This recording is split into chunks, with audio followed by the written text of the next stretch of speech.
Yuko msomi mmoja anaitwa Jim Tucker. Huyu ni daktari ambaye amefanya tafiti nyingi sana kuhusiana na watoto ambao wanaamini wamezaliwa upya na awali walishawahi kuishi. Jim Tucker amefanya tafiti hizi kwa zaidi ya miaka 20. Na baada ya tafiti hizo, hivi sasa yeye ni miongoni mwa watu wanaoamini katika hii dhana ya reincarnation, ya kwamba unapokufa roho yako anazaliwa nayo kiumbe mwingine, mwanadamu, mdudu, samaki au mnyama. Ameandika kitabu kinaitwa Return to Life. Ningependa ukisome. Lakini pia viko vitabu vingi sana vinavyozungumzia dhana ya reincarnation.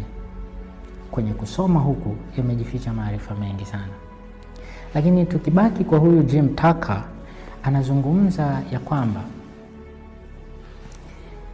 hawa watoto ambao huwa wanakumbuka yale yaliyopita katika maisha yao, mara nyingi huanza kuyazungumza wanapokuwa na umri wa miezi 35. Mtoto anapokuwa kati ya umri wa miaka 2 mpaka 5 au 7, hapo kati huwa anaweza sana kukumbuka yale ambayo aliyaishi katika maisha yake yaliyopita.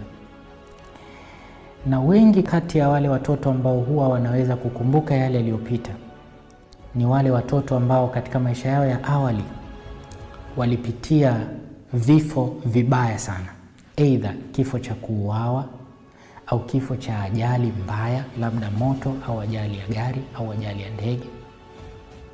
Vifo vya namna hii hupelekea iwe rahisi zaidi kwa mtoto kuzaliwa akikumbuka maisha yake ya awali. Na ni 70% takriban ya watoto ambao wamewahi kupitia mikasa mizito kama hii kuzaliwa wakikumbuka yale maisha yao ya awali.